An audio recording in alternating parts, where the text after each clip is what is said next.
Cette semaine, j'aimerais vous raconter une histoire vraiment très sympathique. Rachel vient de s'installer dans un immeuble à New York, précisément à Brooklyn, dans le quartier de Williamsburg, où vivent beaucoup de juifs religieux. Elle est devenue elle-même pratiquante, mais juste depuis quelques semaines. Elle n'a pas de famille proche, elle n'a pas d'amis dans le quartier. Et en plus d'être seule et assez timide, Rachel souffre d'une grave défiguration au visage. Et malheureusement, très peu de familles vont naturellement vers elle pour l'accueillir et créer des liens. Heureusement, la famille Brandt, qui habite son immeuble, va à sa rencontre. La mère de famille Sarah Brandt va se présenter à Rachel et elle l'invite à un repas de Shabbat. Rachel est ravie de l'invitation, elle répond positivement et quelques heures avant Shabbat, Sarah rassemble ses enfants. Et elle leur dit: les enfants, il y a une nouvelle voisine qui vient de s'installer dans notre immeuble. Je l'ai invitée à notre table de Shabbat.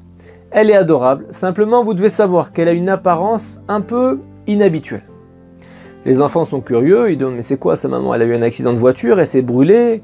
La maman coupe court à la conversation, elle se concentre sur l'essentiel, elle leur dit: les enfants, je ne sais pas si elle a eu ça à la naissance ou si c'est le résultat d'un accident, et d'ailleurs, je ne veux pas savoir.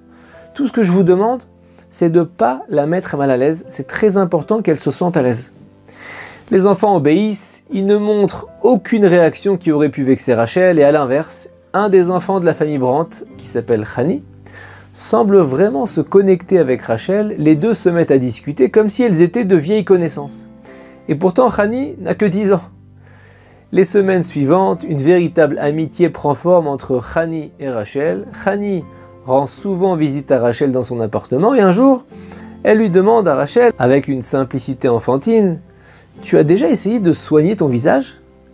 Et là, Rachel ne se vexe pas, mais elle soupire de désespoir. Elle dit: « Tu sais, Hani, je me suis déjà renseignée. Il y a un chirurgien plastique qui peut m'aider, mais l'intervention n'est couverte par aucune assurance. Et du coup, ça fait quelques années que j'essaye d'économiser de l'argent pour me payer cette chirurgie.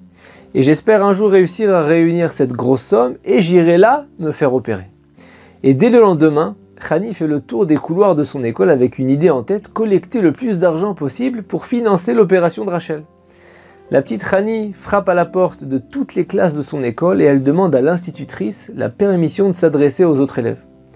Elle parle avec beaucoup d'émotion de sa voisine Rachel qui a besoin de se faire opérer du visage. Elle a fait une quête pour l'aider à payer cette intervention coûteuse et 3 jours plus tard, en rentrant de l'école, Hani court taper à la porte de Rachel. Rachel ouvre et elle voit Hani qui sautille sur le pas de la porte. Rachel dit: « Coucou Hani, tu as l'air bien joyeuse, dis-moi, tu as eu une bonne note à l'école ?» Hani dit: « Non, j'ai beaucoup mieux que ça. J'ai une très belle surprise pour toi. Emmène-moi chez ton médecin. J'ai pas école vendredi. Je veux y aller avec toi. » Rachel comprend pas très bien. Elle n'a plus besoin d'aller voir ce chirurgien, sauf pour payer l'opération et la planifier. Elle le connaît bien. Hani voit bien l'incompréhension et dit: « Rachel, j'ai fait une quête. Tu vas pouvoir te faire opérer avec l'aide d'Hachem. » Et là, Rachel est un peu stupéfaite. Elle trouve la démarche touchante, mais elle parvient à étouffer un petit rire et elle dit: « Mais Hani, ma chérie, c'est une somme énorme. C'est impossible que tu aies collecté cette somme et en plus les prochains rendez-vous qui sont dans longtemps, il n'y aura aucune disponibilité donc pour ce vendredi. » Hani se décourage pas et elle lui dit: « Ça fait 3 jours que je passe dans toutes les classes de mon école. Tu vas pouvoir te faire opérer. Emmène-moi vendredi, fais-moi confiance et fais confiance à Hachem. » Hani est tellement enthousiaste que Rachel ne veut pas la décevoir et elle lui dit qu'elles iront ensemble vendredi voir le chirurgien, même sans rendez-vous. Hani saute de joie. Et vendredi matin, elles prennent le métro ensemble jusque chez le chirurgien. Tout au long du trajet, Hani cache difficilement son excitation. Dans la salle d'attente, dès qu'elle aperçoit le médecin, Hani se lève, s'approche de lui. Elle lui explique qu'elle est là pour s'occuper de l'opération de son ami et qu'elle est prête à payer pour ça. Le médecin est assez occupé. Il est intrigué par cette jeune fille qui a l'air sérieuse dans sa demande. Et 20 minutes plus tard, entre 2 patients, le chirurgien appelle Hani, il la fait entrer dans son bureau. Hani explique qu'elle a fait une quête dans son école et qu'elle a réussi à récolter de l'argent pour que sa voisine puisse se faire opérer le visage. Hani lui remet la somme collectée. Le docteur sort du bureau et demande à Rachel d'entrer pour planifier l'opération.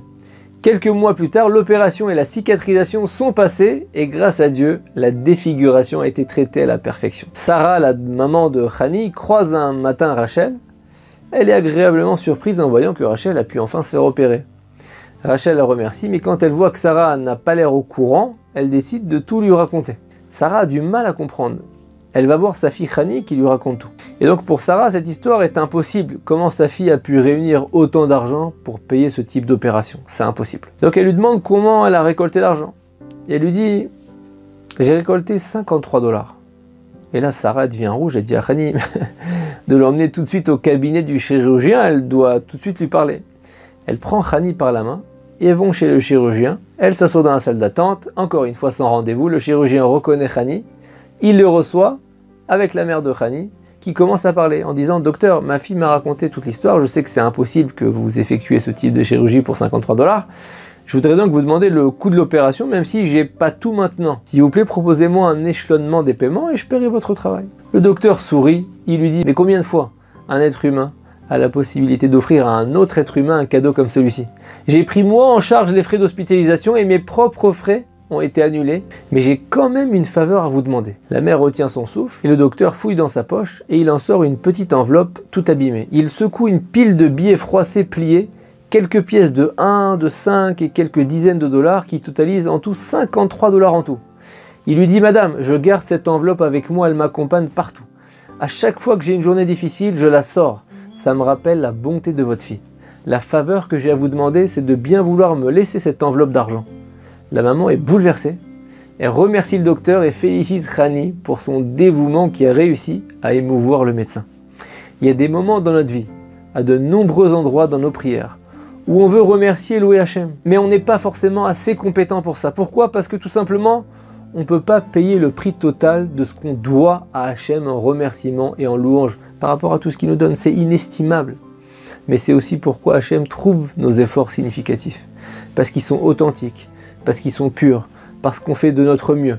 C'est ce qui rend nos efforts précieux. Quand on donne le maximum pour Dieu et pour notre prochain, c'est comme ça qu'on trouve grâce auprès de lui. Shabbat Shalom.